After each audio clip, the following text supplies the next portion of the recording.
What up? So, for today's video, magpapagpag tayo ng ating buried koi fish. Ayan. Tapos magpapakain tayo ng ating mga betas, ng ating mga fish. So, bali dito, set up ko lang yung camera. Tapos, hanapin ko yung target pack natin. Ito nga, ay nakuha ko na dito. Ginamit ko yung buried, buried crib. Nga, dalawa yung nakuha natin dito, dalawang buried. Pero yung isa, mga 2 days pa yan bago match. Ayun nga, pero ito, nagala Superman, no? Baldog. Pero ito, babalik natin ito kasi 2 days pa yan bago match. Ito, hinanap ulit natin siya. Tagpuan natin. Tapos, ayan, gagamit ako ng tong dito. Kasi ayaw akong masipit niya, you know? Medyo masakit din talaga kasi yan. Medyo tatakot pa ako. Kasi first time ko magpagpag eh. Ayun, ang lalabad pa talaga eh. Oh. Kasi hindi ka mananalo sa akin, girl. Ayun nga nang lalabad. Kumakapit siya dun sa buried crib eh. Kaya ang gagawin ko dyan yan, kumuha ko ng tab tsaka siya nilagay. Wala siyang makapitan. Ayan. Ayun, bali, konti na nga lang pala yung nasa tiyan niya. Kasi pangatlong araw niya na itong nagpapagpag. Yung iba, umiwalay na sa kanya. So, bali, ito matitira na lang ipapagpag ko. Ayan. Konti na lang yan. Ayan. Tapos chinek ko kung gumagalaw pa naman. It's pagpagan time na.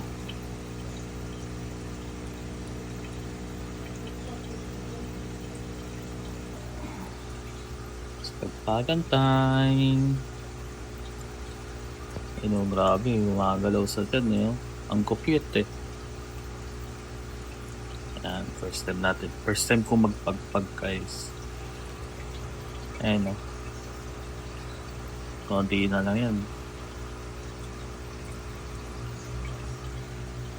So, safe na siguro ipagpag yan. Kasi yung iba, umiwalay na eh. Andun na sa mga hides nila eh. Kaya yan, pinapagpag na. Naubos na nga. Tapos ibabalik ko na siya dun sa kasama ng marami. Sa taas. Kasi 2-layer pan yung nasa akin eh. Ayun nga, yung mga napagpag na ngayon. Liliit. Tapos meron dyan yung darkness. Mga kahapon pa umiwalay sa kanya yan. Yung mga bago may parang orange pa yun.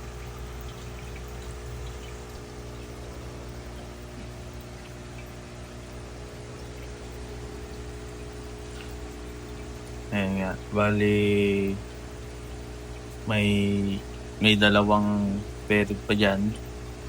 Yung isa siguro mga 2 days pa bago umiwalay sa tiyan niya yun. Tapos saan natin ipagpag. Tapos ngayon, papakain muna tayo ng ating mga betta fish. Tsaka ng molly. Tapos yung gapi. Yung gapi nga pala guys, nandun sa ilalim. Tapos yung molly nandun sa taas. Mali yan yung bench na hatchery natin. Nilagyan ko nga pala ng ilaw sa ilalim para bumaba na. Tapos pinatay ko yung air pump. Para konti lang yung mga eggshells na sumama. Ayan. Tinek ko kung bumababa na ba. Kasi mas na-attract daw sila sa ilaw eh. Kaya nilagyan ko ng ilaw. Tinry ko. Pero mukhang okay naman. Yan, gumamit ulit ako ng tab. Para dyan ko sila ilalagay. Bali, konti nga lang pala yung kukunin natin dito. Sapat lang kasi konti lang naman yung mga fish natin dito. Mga beta. Ayan, ganyan lang karami. Dami na yan.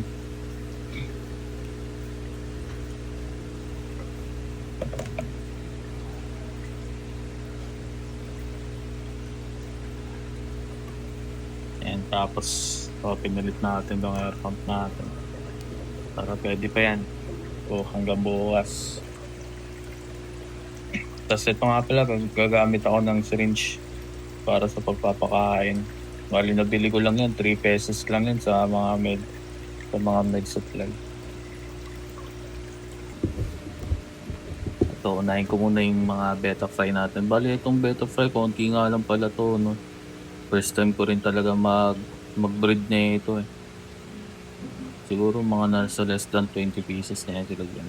Ayan, patak-patak lang yung pagpapakain para hindi agad dumum. Para madaling linisin kapag may natira. Tapos ito, yung crown tail natin. Pakainin ko na nga pala sila dyan.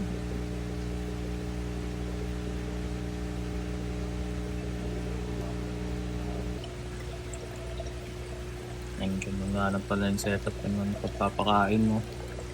Ayan lang, syringe lang ang gamit.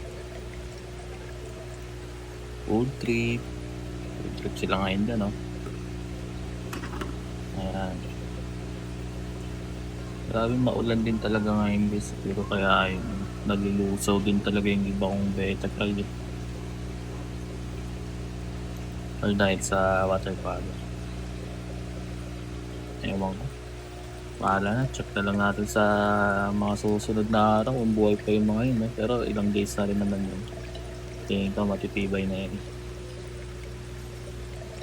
Ayan, chinecheck ko nga pala guys kung medyo marami ang nakukuha kaysa sa mga eggshells. Parang natansya ko kung lalapin ko ba. So bali ito, konti lang pala yung nakuha kong 10 shrimp. Kaya lahat ko na dyan sa isa. Para food trip talaga siyang malalakas. Hindi naman ganun kadami yan. Okay lang yun. Isa-isahin ko na talagang chinecheck ko muna pala kung bago ko ipatak sa kanila. Dami, konti lang. Kulangin sila sa pagkain.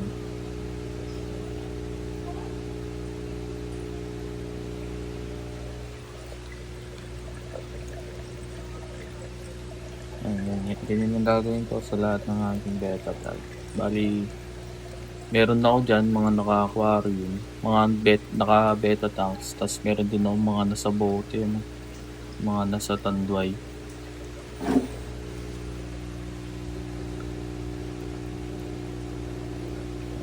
Ito medyo marami yung nakuha ko dito, kaya hati-hati na sila dyan. Patak lang. Hirap din kasi talaga linisin kapag marami yan eh. Pag napadami yung pagkain, hirap linisin ng tanks nila. Tapos papalit pa ng tubig.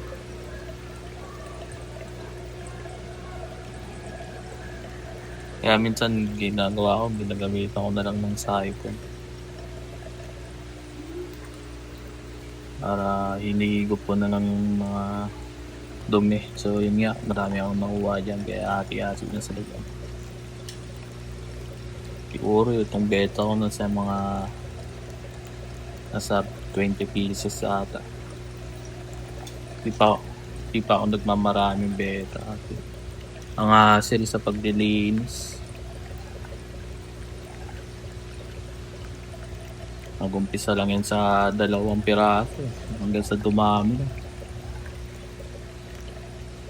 Nakakatuwa rin kasi talaga mag-alaga eh.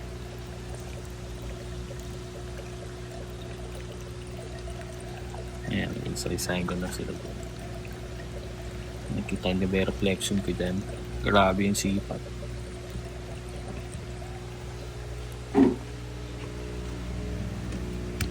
Ayan, bali ito nga pala yung iba. Mga nasa tanduay na bote.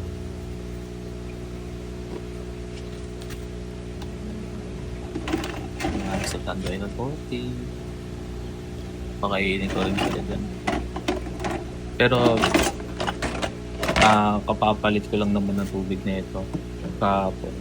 So ngayon papakainin ko sila, tapos bukas mag-water change ako para oil beans.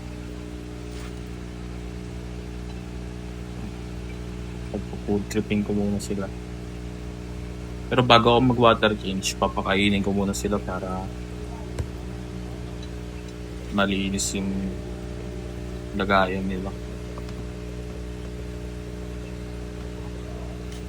Para walang matirang pagkain, ang lilinisin ko na lang yung mga poops nila. Hirap din kasi talaga pagka nagka-ammonia. Pero itong drying ship naman na to, mga ano naman, hindi naman magkaka-ammonia kasi tatagal pa yan. Lalangoy-langoy pa yan. Tagal naman mamatay yan.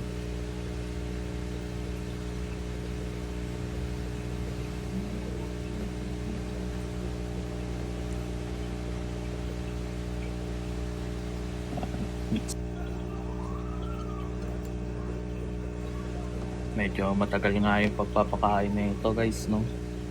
Bali yung gagawin ko dyan, ayan, times 10 ko, ang bilis ko. Bang, pangya.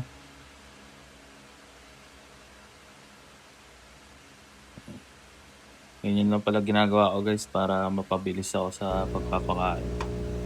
Times 10 ko. Ayan. Ayan, that's it ang dalawa. Kahit kung ano. Bala ko rin talaga yung breed tong dalawa kasi yung isa hindi pa nagpa-bubbles Hindi ko pa ano. Kaya pakainin ko muna sila dyan. Tapos ito nga pala guys yung nasa loob to. Ayan, nalagyan ko na ng mga ano yan, ng bato, pati nung hornworts para masarap sa mata, no? Ayan, trip ko na sila dyan.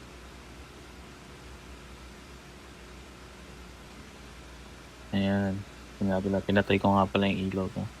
Ayun, ganda sa mata kapag ano, katrabaho, tinitingin lang ako dyan kapag na-stress, so work. Lalo na kapag wala akong maisip na idea. Ayan. Tapos pumalik ka pala ako dito sa labas. Nakita ko itong isang malaki na to. Sa labas siya, no? Ewan ko ba kung nagtatampo ba siya dahil ito, nagdiligawan kasi itong dalawa dito. Walang patawad, oh. Ayan nga, nagdiligawan sila dito. Ayan nga. Grabe itong babae. Nag-holding hands pa sila, oh. Ang inaaya ni girl si Miro. Kaya mo muna sila dyan. Sabi din talaga yung taglamig ngayon. Dahil rainy season ngayon. Kaya bilis rin talaga dumami, no? Ayan. Tapos yun nga. Tapos tayo sa pagpapakain. Itong tira na to, papakain natin sa Molly tsaka sa gapi natin. Itong nasa taas nga pala yung mga isdang nakalagay dito, mga Molly to. Ayan. I-start lang yan sa 10 piraso. Ewan ko na nangyari. Biglang dami din talaga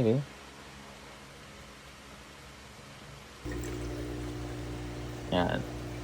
Tapos itong tira, dito na sila sa gapi. Bubuhos ko lang yan dyan. Ayan. Tatapat ko na sa kanila para hindi na sila mahirapan, no?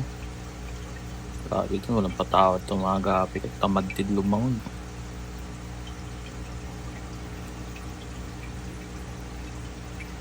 Ayan.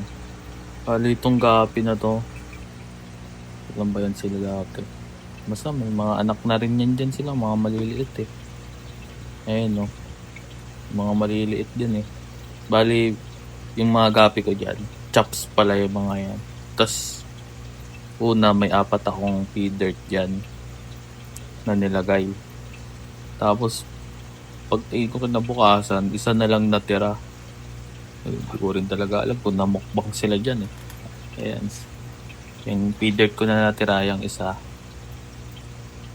Yan na lang nag-iisang feeder. Tapos yung iba, chops na yan.